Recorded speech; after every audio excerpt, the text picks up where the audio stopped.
My name is Sarah Franklin, and I'm the chair of the Humanitas Women's Rights Lecture Committee. I also hold the chair of sociology here at Cambridge, and I'm a member of the Crash Management Committee. But most importantly, I am the course organizer of the only gender paper in the Faculty of Human, Social, and Political Science here at Cambridge. Yes, there's actually only one in the entire faculty. And so it's a very great pleasure to introduce our distinguished speaker tonight, Natasha Walter, one of the UK's most eminent feminist authors, educators, and activists. We're extremely fortunate to welcome her to Cambridge as a Humanitas lecturer, and our thanks go to the Weidenfeld Hoffman Trust for their very generous support of the Humanitas lecture series. Natasha is a graduate of Cambridge, having received a double first from St. John's College 25 years ago in 1989. She crossed the pond to Harvard and went on to a distinguished career in journalism, working at Vogue, The Independent, and The Guardian. She's well known to television and radio audiences as a journalist and commentator, and her work has also appeared on stage. But it's as an author and an activist that Walter is perhaps best known to many of you. Her first book, The New Feminism, was published by Virago in 1998, and a decade later was followed by Living Dolls. Both of these books concern the persistence of a problem with a name. Its name is sexism, and it doesn't want to go away. Natasha Walter is one of the most eloquent and prolific analysts of the problem with a name, the problem of sexism, and the question of why it's still here. One of the things we know about sexism, in addition to the fact that it has a name and resists eradication, is that it doesn't work alone. What we know from feminists such as Kimberly Crenshaw and Bell Hooks is that sexism works with and through other interlocking mechanisms of social stratification, such as racism, xenophobia, and economic inequality.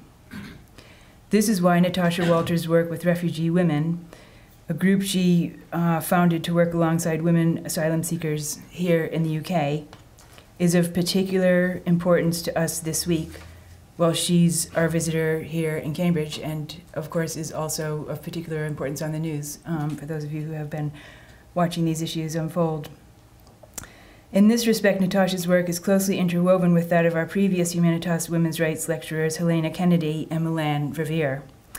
Sexism is not only a problem with a name and a problem that won't go away, but a problem that is everywhere.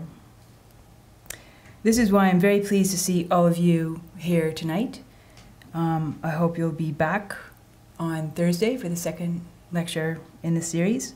This weekend is also an important opportunity to raise awareness about issues facing women and girls through the first Women of the World Festival in Cambridge, including a third lecture by Natasha on Sunday, International Women's Day at 4 p.m. And there are flyers here with the program for the first Cambridge WOW event, so please take them with you and distribute them widely. Natasha's lecture tonight is entitled From Sexism to Solidarity. So please join me in welcoming her as our distinguished speaker.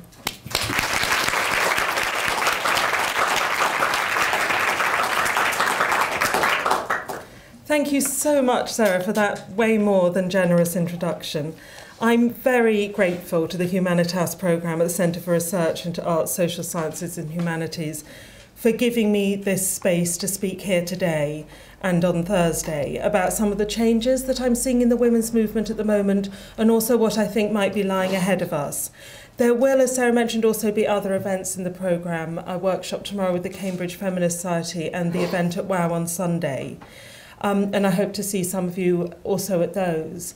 I'm very glad that at those events I'm going to be joined by some of the women I work with at Women for Refugee Women. As Sarah mentioned, I spend a lot of my time campaigning for the rights of women that seek asylum. I'm very glad that a couple of them can join me for these other events, when I hope we'll be able to talk in more detail and with more force about working with women who've crossed borders and building solidarity. But I want to start today by saying that something has shifted. How big this shift is, how long it will last, and what its full effects will be, we can't know yet. But a movement that seemed to be in the doldrums, an argument that was struggling for oxygen, a vision that was often being ignored. This movement, this argument, and this vision, which together make up feminism, have caught fire once again. At the time I was writing my last book, Living Dolls, I felt that I was often giving voice to experiences that were hidden. A lot of the stories I was telling seemed to have been silenced for a long time. A lot of the women that I spoke to for that book told me that they felt absolutely alone in their feelings of resistance to the sexist culture around them.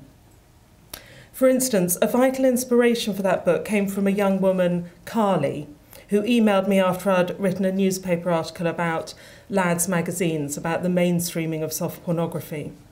She told me she was glad to hear someone speaking up against pornography because it makes me feel less of a prude-type oddball. When I met up with Carly, I was really struck by the isolation that she seemed to feel. She described to me the world which I then tried to get to grips with in Living Dolls, a world in which sexism seems to be winning, a world in which young women often feel they're valued only on whether they measure up to a very narrow ideal of sexual attractiveness. But above all, a world in which dissent seemed to have died down. There isn't anyone speaking up against it, Carly told me. But this has changed, and I don't think anyone can doubt that. When you hear Patricia Arquette calling for equal pay from the Oscars page and Meryl Streep shouting out her support, when you see someone like Emma Watson heading up a feminist campaign with the UN, when you read about someone like Taylor Swift talking about how Lena Dunham has explained feminism to her, you do realise one thing, that feminism has come out of the shadows. It's become this kind of, almost like a badge of pride for so many women in the public eye. I think that lots of people who have been feminists for a while are quite snooty about this shift that feminism is making into the mainstream. But I have to say I'm not one of them. When I see women packing out women's festivals or hundreds of thousands of people signing petitions with feminist messages, I actually feel a shiver of excitement. I wonder, is this it? Is this when we're going to see feminism taking the place it should have, right at the centre of our society? That's absolutely not to say, obviously, that every name check for feminism hits the target. As we know, when ideas become mainstream, they often become blander. But still, even when someone like Taylor Swift says, so many girls out there say, I'm not a feminist, because they think it means something angry or disgruntled or complaining, and they picture like rioting and picketing. It's not that at all. It just simply means you believe women and men should have equal rights and opportunities. She certainly helps to make it easier for other women to think about feminism and call themselves feminists. And then who knows? One day they may even get angry and start to riot and picket. But seriously, I think it is important that we have mainstream figures standing up for feminism, because I don't think the Carlys of this world, particularly the young women and young men who are struggling with the sexist culture around them, I don't want them to feel that nobody is speaking out and that they're absolutely alone. We need to widen the support. We need to enrol as many people as possible in this struggle, because there is still so much to be done. And I think it's great to see feminist debate reawakening at the moment. I mean, I'm old enough to remember when it felt as though feminist debate was corralled into quite a small arena that was bounded by the sort of the Guardian Women's Page or Silver Moon Bookshop. And it's just not like that again. It feels almost like a young movement again. It feels as though things have exploded. And there's an urgency again, even around the issues that we've been fighting over for generations. As Patricia Arquette said, it's our time to have wage equality once and for all and equal rights for women. I think she makes an important point, however problematic some of the other language she used to describe this problem, because we are still fighting for basic equalities, even here in the West, in terms of equal pay, equal political representation, the equal division of unpaid labour in the home. And my own journey that I've been on from when I wrote The New Feminism to Living Dolls was to recognise the way that the dead weight of sexism still holds us back from achieving even these basic equalities. I think that there was a time when I quite naively believed that a lot of the arguments had been won and it might be quite a straightforward journey towards equality. But as the years go on and equality still seems almost as elusive as ever, I realise how this inequality is so bound up with cultural sexism.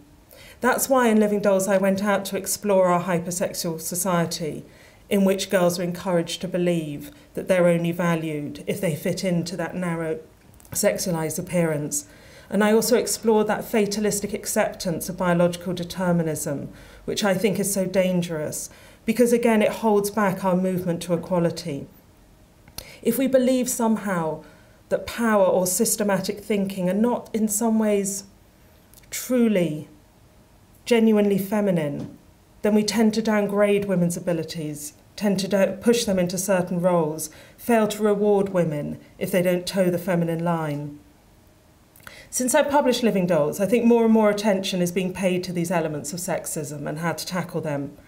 And there has been much more debate now about the violence that is entangled with sexism.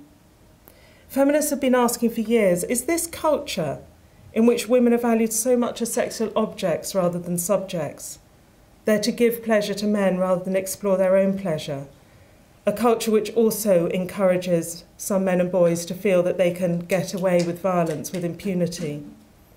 And I think these questions too have become much more urgent in the mainstream of our society as we were being reawakened to the hidden extent of sexual violence here in the UK with the widespread reports and discussion of historic sex abuse. I think we're also being reawakened to how women suffer violence throughout the globe. I'm very aware of this, obviously, in the work that I do every day with women who've crossed borders to seek safety. Most of the women we work with have experienced gender-based violence in conflict, by states, or in families where the state provides no protection. I believe these elements of oppression all intersect, that the violence that women suffer here and across the globe is bound up with their lack of power and their lack of economic and political agency, and that this often finds expression in what may otherwise look like quite trivial aspects of cultural sexism. However, having said that, obviously we shouldn't fall into the trap of arguing that all aspects of sexism are on the same level, have the same importance. That would be absurd. Some are much more important, urgent, or oppressive than others. But I think they're all worthy of investigation and discussion. We don't have to overstate the oppressiveness of smaller aspects of sexism to see how they may be connected to the larger aspects. We don't want to create a politically correct society in which every aspect of our private and personal behaviour is policed, but we do want to respect every woman's humanity and her freedom to make choices, from the large all the way to the small, and to feel safe in every aspect of her life. And to connect those different battles, those different layers of sexism and oppression, we need the vision, analysis and activism called feminism. Despite the rise of mainstream feminism and these great new celebrity spokespeople for feminism, feminism is still so often misunderstood, so often twisted. What worries me too is that even our achievements are so often used against us, which makes it so hard for many criticisms of sexism to be heard. For instance, one of the key tenets of second wave the women's movement was freedom. It was about insisting on women's ability to make their own choices about their personal and sexual lives.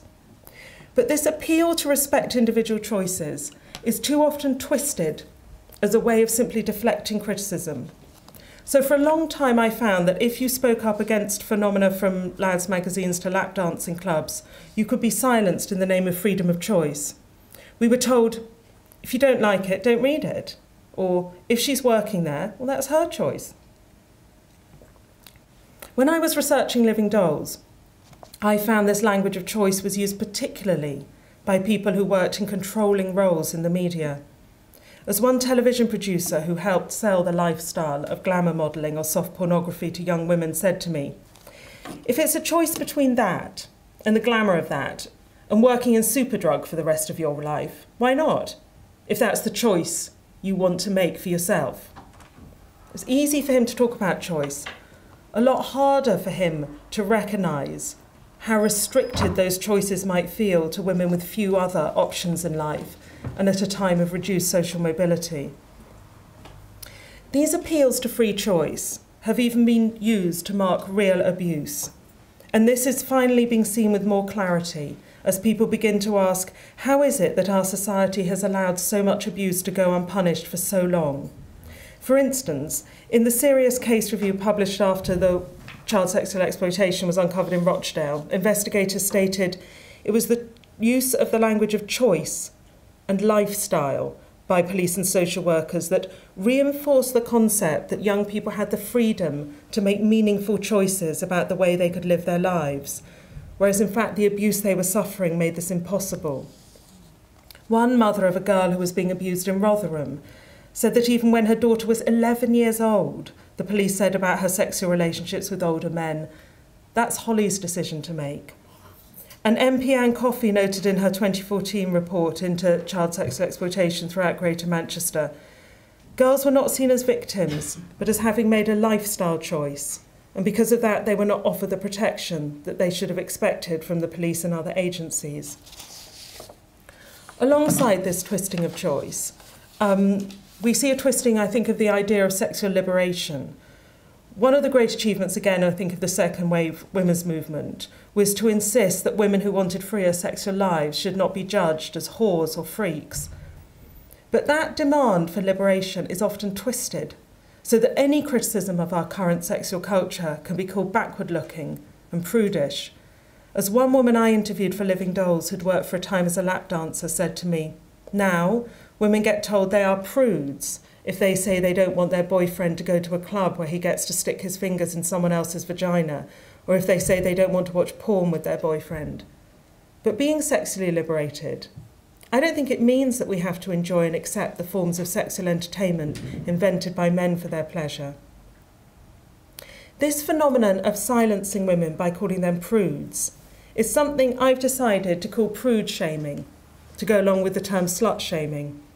As most of us know, slut shaming happens when people make derogatory judgments about women, maybe based on their clothing or their number of sexual partners, other aspects of their behaviour. And we've seen a lot more discussion of that in recent years, and I welcome that. Discussions of, say, why we shouldn't condemn Miley Cyrus for dancing in a very sexual way, or how we shouldn't say that women should dress conservatively if they don't want to experience sexual violence. I think slut shaming is an important coinage. It reminds us not to make judgments about a woman because of the choices she makes in her sexual and personal lives. But what about its mirror image, prude shaming? I think once you become alive to this too, it's striking how often you hear women saying they're afraid of being called a prude or frigid or anti-sex if they speak up about a range of issues from pornography to harassment. I think the epithet prude is just the flip side of the epithet slut. Young women shouldn't be slut-shamed if they want to, say, use pornography or have uncommitted sexual relationships. But similarly, they shouldn't be prude-shamed if they desire privacy and intimacy of the sort that often seems unfashionable. Both the word prude and the word slut are used against women who step away from expectations, either by saying yes or saying no to sex, or by saying yes or no to certain kinds of sex, by insisting on their own paths, by exploring their bodies on their own terms. This criticism of women who speak up against sexism as prudish and anti-sex has too often silenced dissent. Another barrier to dissent has for so long been the fear of being thought humorless. Oh, that humorless feminist. Oh, with her long face. Oh, how this image has haunted the women's movement and the individual woman seeking liberation. Why can't you take a joke? It's just a laugh. Those phrases have dogged women, I think, all the way from those who were mocked as blue stockings when they tried to get into this university, to those now who might be ridiculed for, say, complaining about rape threats on the internet. And it's a powerful message, I think, because who wants to be the one who isn't funny? Funny is creative and energetic and friendly. Above all, though, it has to be said, funny has often traditionally been male. So often women have simply been expected to laugh along with men. One recent study I found on this subject is quite telling, not at all funny. Researchers went into large companies in the UK and they looked at the way that men and women use humour in their working lives. They found there were differences not so much in the humour that people use, but in the reaction to those jokes. More than 80% of women's jokes were met with silence, but 90% of jokes made by men met with immediate laughter or approval. As a result, men were 3 times more likely to joke while leading a meeting. Men were using humour, according to that researcher, as a leadership tool to ensure they are part of the leadership tribe. If women used the jokes that men use, that would be viewed negatively. In other words, humour has often been used to prop up the status quo rather than to question it. And over recent years, humour has often been used as a veil to hide a very unfunny reality. Anyone who objected to the rise of lads magazines and soft porn during the 1990s and early 2000s ran the risk of being dismissed by being told it was all ironic, all just a joke. We do it because our readers laugh at it, the editor of FHM told The Guardian 10 years ago. It's just harmless fun. Humour has even been used to brush away the reality of violence and abuse.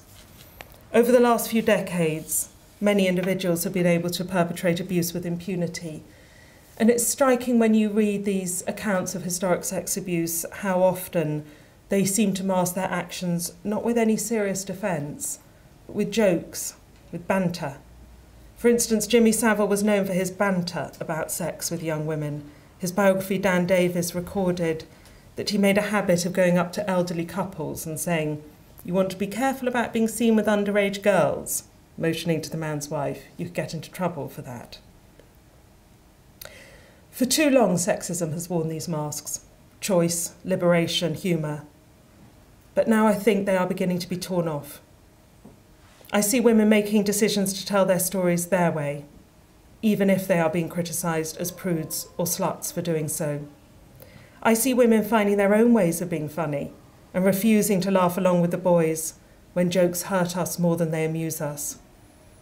And those excuses of free choice are really being questioned as more and more people are explaining that a world ruled by inequality is a world in which there is no real freedom.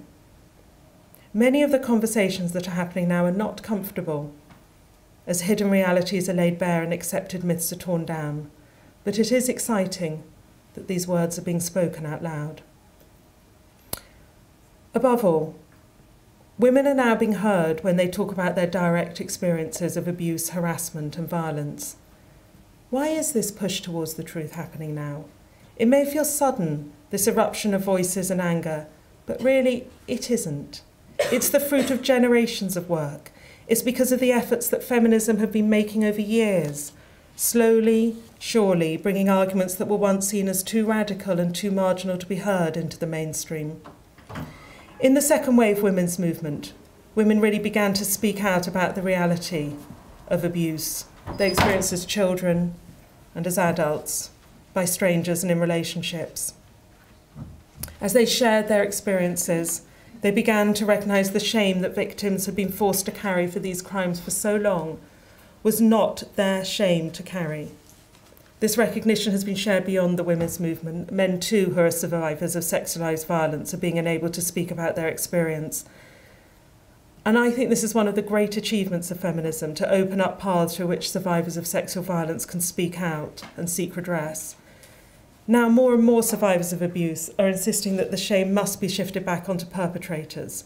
That Jimmy Savile story, it only broke because some victims were prepared to speak out about how they were abused, and in almost all their stories was a common thread, that when they had spoken the first time, they had not been believed.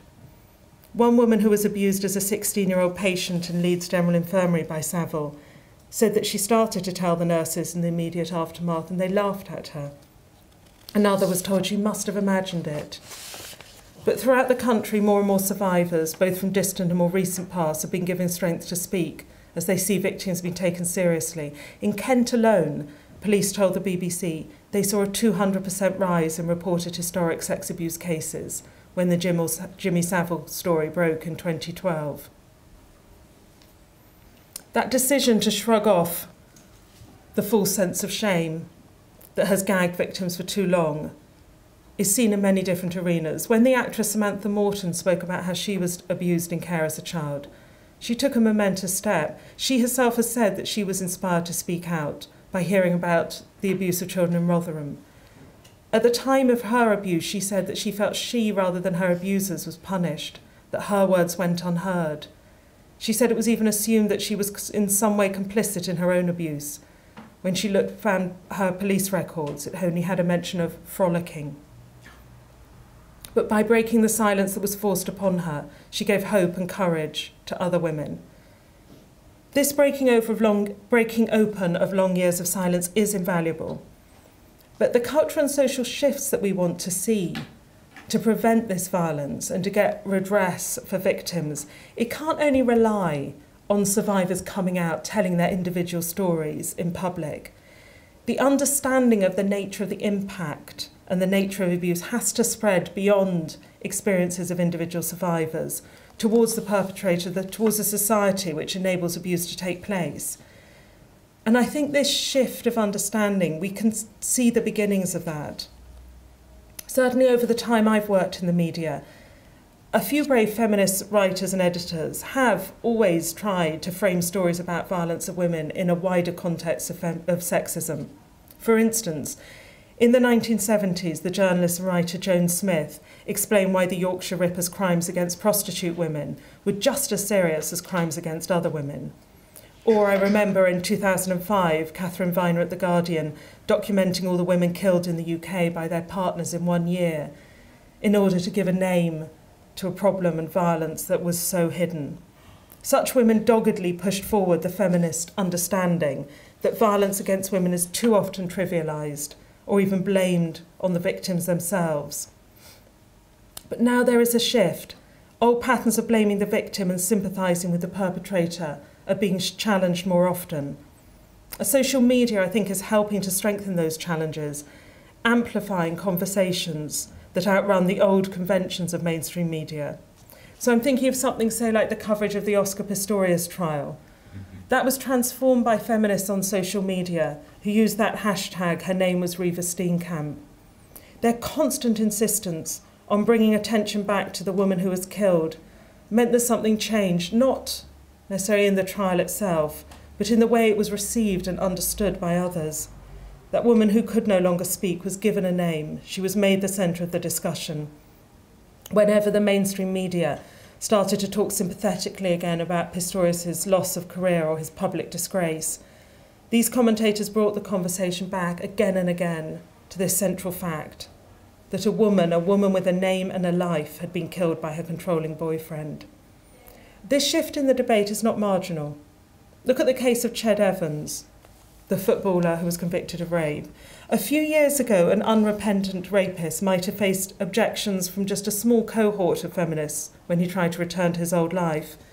Like Mike Tyson, Roman Polanski, he might have found them an irritant, but probably not a real block on his continued public standing. No longer. Now, objections to the possibility that Evans should shrug off his crime come right from the mainstream of society, from commercial sponsors of football clubs, from a sporting star such as Jessica Ennis-Hill, from a television presenter such as Charlie Webster, from a businesswoman and Tory peer such as Karen Brady. These women are not a small vanguard. These women are bringing feminism home to Middle Britain. And so the culture around us does begin to change, as we see individuals and institutions being challenged on their assumptions about the inevitability of abuse. So Police and Crime Commissioner Sean Wright, for instance, was forced to resign when it was shown how children were being sexually exploited on his watch. Now we are seeing connections being drawn between the apparently trivial sexism that women face and how that links to the deeper issues of inequality, powerlessness and violence. People are being called out for their sexist banter now rather than being accepted or ignored.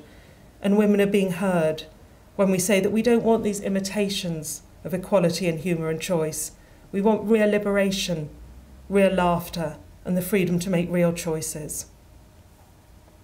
Alongside this surge of anger and truth-telling, we are also, I believe, seeing the rise of something that has for too long been absent, or nearly absent, in feminism: solidarity.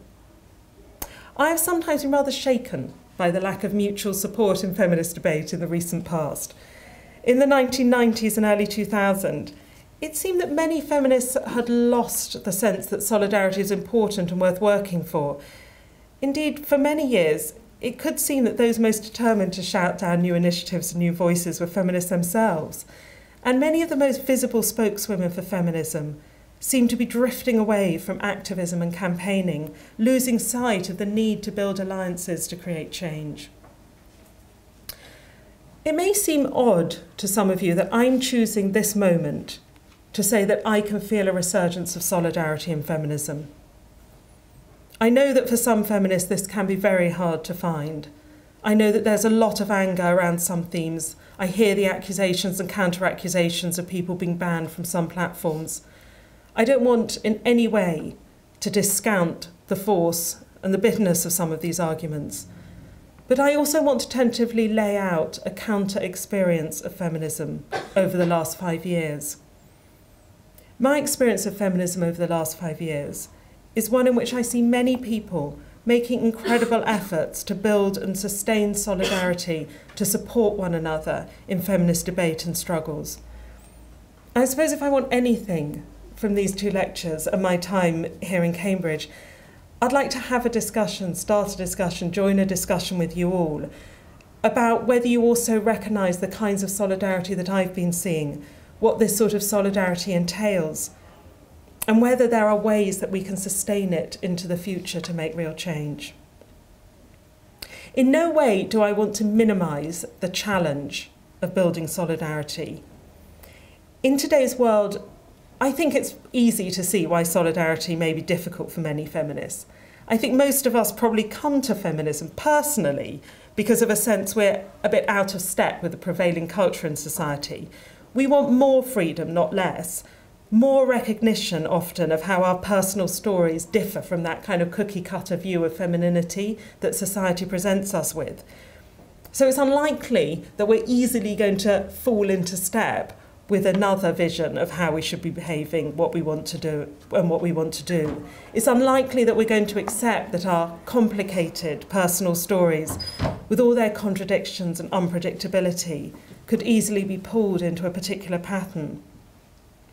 And I think that over the last few years, we have all been much more clearly awakened to differences that divide us, as well as experiences that bring us together as feminists.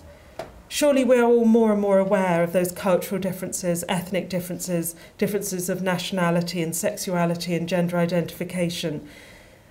This again is one of the great achievements of feminism recently. We all recognise now there is no one central, single feminist experience, and that a feminism that's too closely identified, particularly with women like me, with white, educated, heterosexual, able-bodied women, will always seem like a partial and unjust view of feminism.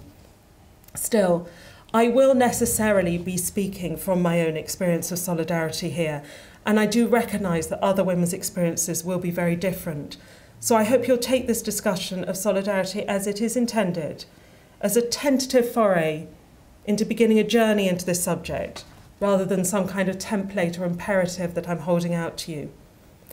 But I'm going to start with the most basic idea of solidarity that I can summon up, because I feel that perhaps the most straightforward solidarity, but one that's really important to take into our daily lives, is that solidarity that reminds us to put our energy into supporting the women that we admire and respect, rather than just pulling down the ones we find fault with.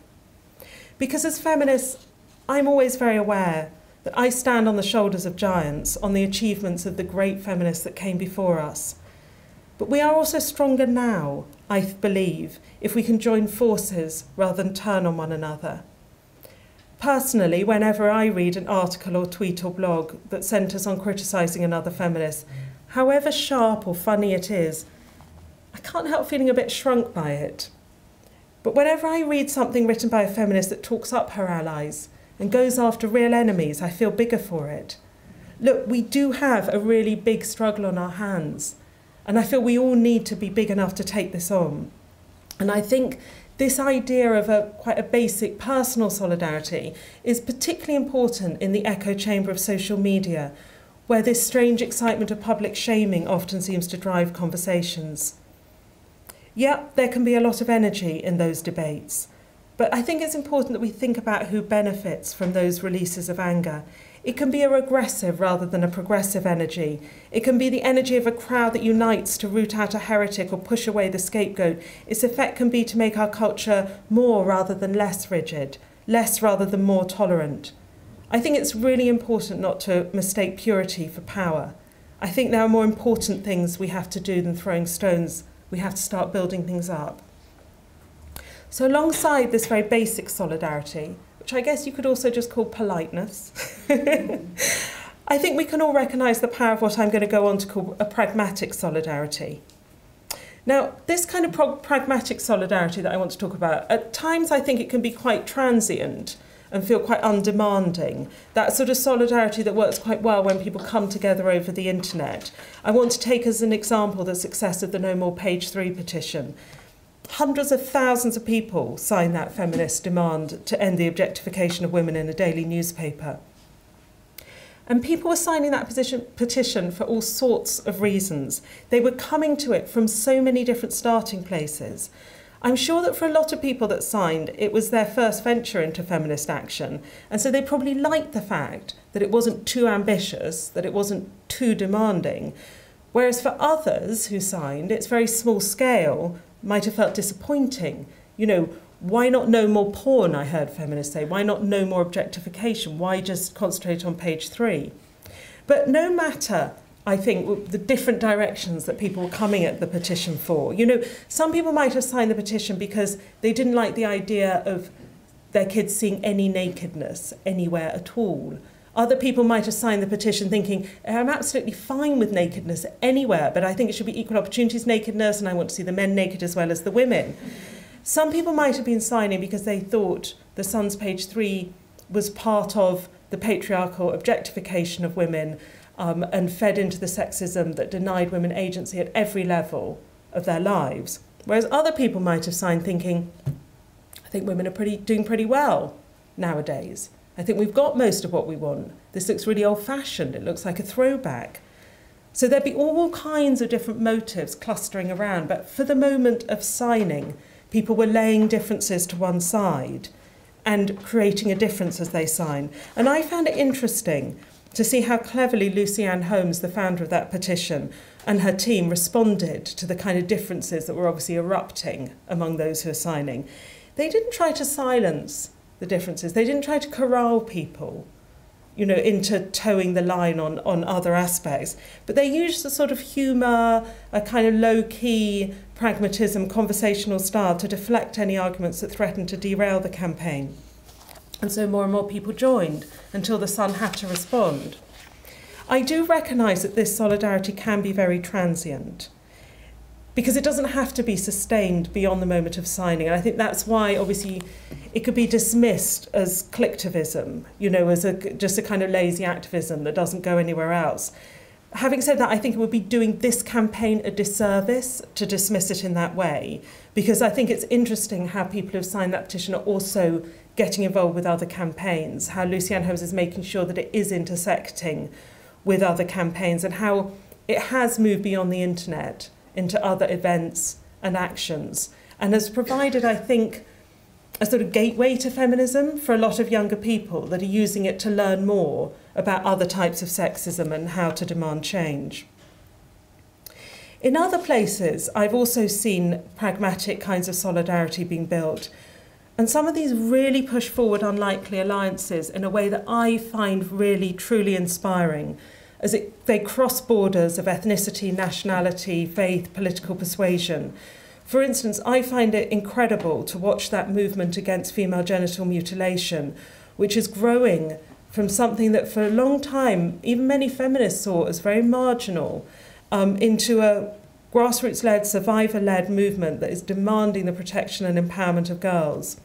And as this shift is happening, leaders I know in the movement, such as Nimco Ali and Layla Hussein, have worked for alliances in some quite unlikely places. You know, they've been bringing in individuals from Caitlin Moran to the Duchess of Cornwall. They've been working hard with the mainstream media, even the right-wing media.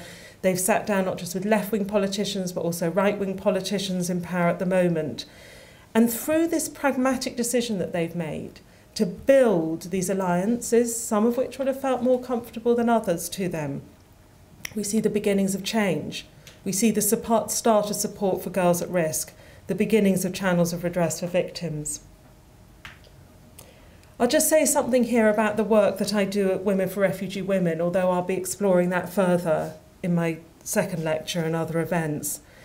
As Sarah mentioned, the work that we've been doing against the detention of women who seek asylum in the UK has really come to the fore this week on the news. And any of you who saw the Channel 4 investigation last night or any of the coverage arising from it will have been very aware of the immense barriers that the women we work with face in creating change.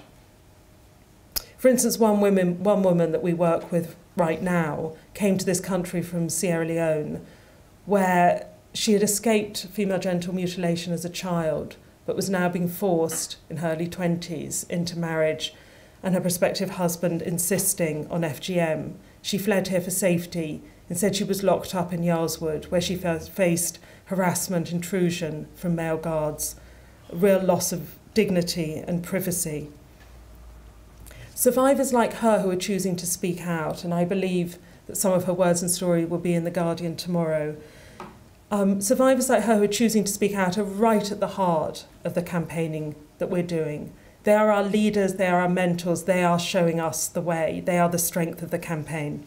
But we recognise that if we are to make any changes on this issue of the detention of refugee women, we must recognise the need to build alliances and pragmatic solidarity between women who have such experiences and those who can help to achieve change.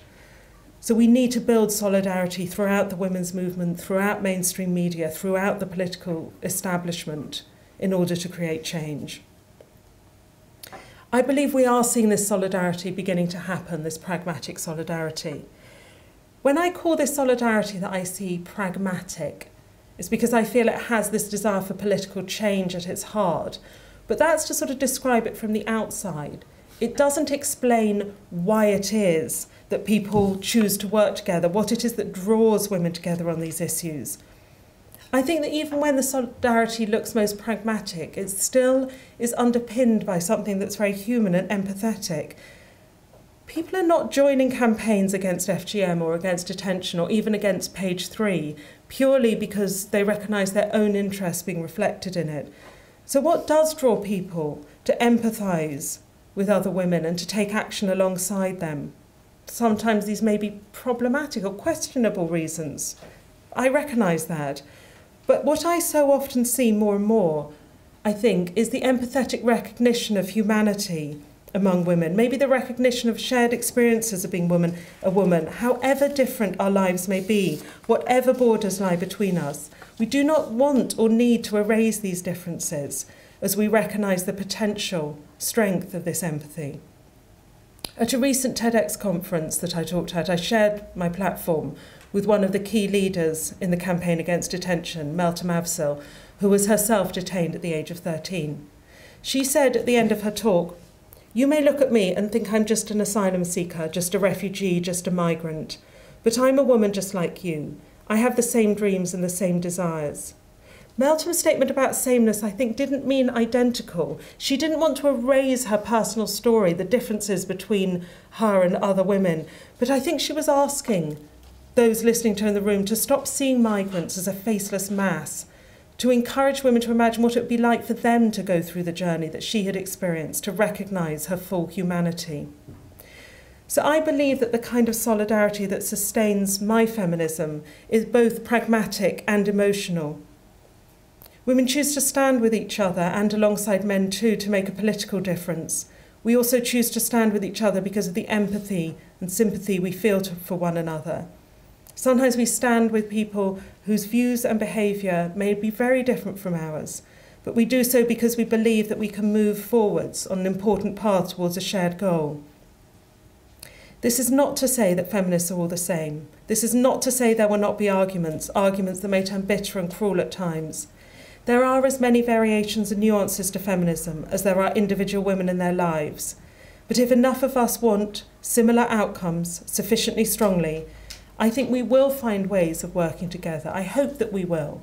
ways that are not too restrictive for each of us individually. Just to finish, I want to say I was again reminded of this possibility, the way we can come together despite differences, at the beginning of this year, when Women for Refugee Women organised a conference for the campaign against the detention of women who seek asylum in the UK. Over 200 women and men came together for that event in London, including over 100 refugee women from throughout the UK. These were women who'd crossed borders, coming to this country from places including Afghanistan, Democratic Republic of the Congo, Saudi Arabia, Iraq, from all over the world in their journeys to seek safety. And alongside them were British activists from all walks of life, including some of those I've mentioned, Lucy-Anne Holmes from No More Page 3, Nimco Ali from the campaign against FGM, as well as artists, journalists, politicians from across the political spectrum. Looking around that room, filled with women of colour alongside white women, migrant women alongside women born in Britain, politicians alongside campaigners, Nimco Ali said to me, "This is what modern feminism looks like. And at that moment I felt hopeful that she was right, and that solidarity is being born among many of us, however different we are from each other, and I feel privileged to be part of this diverse and often unpredictable movement." Thank you.